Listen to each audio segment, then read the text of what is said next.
اليوم أحل لكم الطيبات وطعام الذين أوتوا الكتاب حل لكم وطعامكم حل لهم والمحصنات من المؤمنات والمحصنات من الذين أوتوا الكتاب من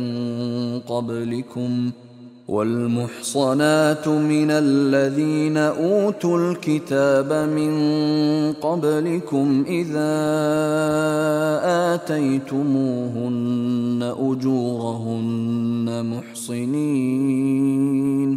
محصنين غير مسافحين ولا متخذي أخدان ومن يكفر بالإيمان فقد حبط عمله وهو في الآخرة من الخاسرين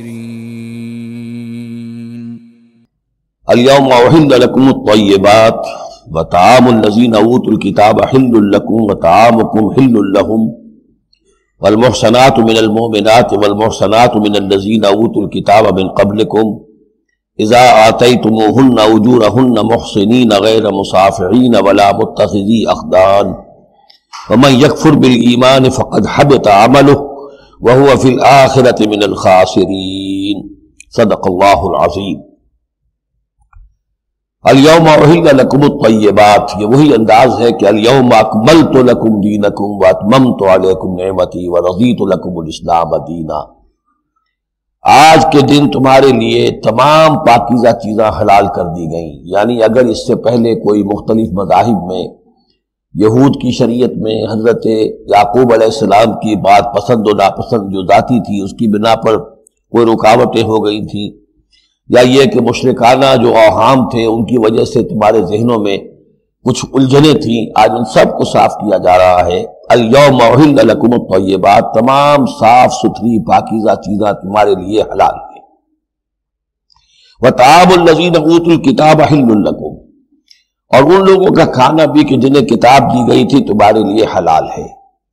لیکن اس میں ظاہر ہونا چاہیے کہ ان کا کھانا کہ جو ظاہر بات ہے کہ اگر عیسائی سور کھا رہا ہوگا تو وہ ہمارے لیے حلال نہیں ہوگا، مطلب یہ کہ ان کا گوشت ذبح کیا ہوا اگر ہو حلال جانور کا تو وہ ہم کھا سکتے ہیں، جانور حلال ہو، اور نمبر 2 کہ اسے ذبح کیا گیا۔ وطعامکم حل لہم، اسی طرح تمہارا کھانا بھی ان کے لیے حلال ہے۔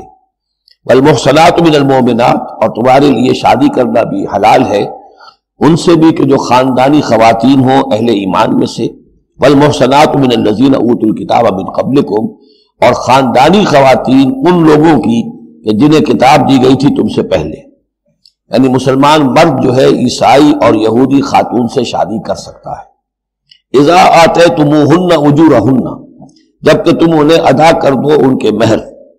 محسنین، نیت یہ ہو کہ انہیں گھر میں بسانا ہے، مستقل ایک خاندان کا ادارہ وجود میں لانا ہے۔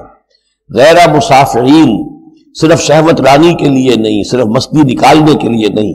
ولا متخذی اخدان، اور نہ ہی کوئی چھپی دوستی یاریاں بنانے کے لیے کھلم کھلا نکاح ہو، ایک مسلمان مرد کسی عیسائی عورت سے، کسی یہودی عورت سے نکاح کر سکتا ہے۔ اس کے ضمن میں آج کل بہت سے اشکالات ہیں لوگوں کو، اس کے ضمن میں وضاحت کیے دیتا ہوں کہ جہاں تک تو شریعت کا اصل حکم ہے وہ تو یہ ہے، اور چونکہ شریعت محمد رسول اللہ پر پوری ہو چکی ہے، اس میں کوئی تغیر و تبدل نہیں ہو سکتا، لہذا اس کو منسوخ ہم نہیں کر سکتے۔ یہ تو قانون جو ہے قائم رہے گا، اور یہ اس کا جواز جو ہے، یہ اس کا جو کچھ لوگوں کو اس کے خلاف جو مصلحتیں نظر آتی ہیں وہ اپنی جگہ پر صحیح ہیں، لیکن اس کے باوجود قانون کو بدلا نہیں جا سکتا۔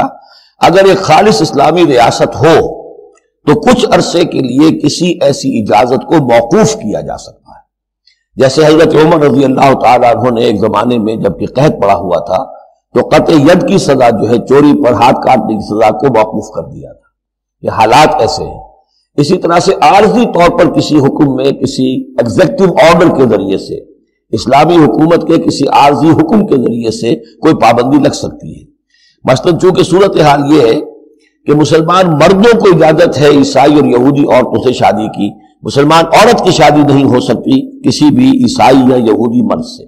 اب اس کی کیا علت ہے کہ عام طور پر سمجھا یہی جاتا ہے کہ مرد غالب ہوتا ہے، لہذا اس کا امکان ہے کہ وہ اپنی بیوی کو سیدھے راستے پر لے آئے گا، نہ یہ کہ اس کی بیوی اسے غلط راستے پر لے جائے گی۔ دوسرے یہ کہ اس زمانے میں اولاد ہوتی تھی مرد کی، تو گویا کہ ثابت تھا کہ جو اولاد ہوگی وہ ماں پر نہیں ہوگی، عیسائی نہیں ہوگی، یہودی نہیں ہوگی، بلکہ وہ مسلمان ہوگی۔ دوسرے اس وقت مسلمانوں کا غلبہ ہو گیا تھا اور یہودی عیسائی جو تھے وہ ان کے گویا کہ تابع ہو چکے تھے۔ نفسیاتی اعتبار سے یہ دونوں صورتیں اس وقت بدل چکی ہیں۔ آج مسلمان مغلوب ہیں، یہودی عیسائی جو ہیں ان کا پلڑا بھاری ہے دنیا کی سیاست میں اور دنیا کے معاملات میں۔ ویسے بھی مرد جو ہے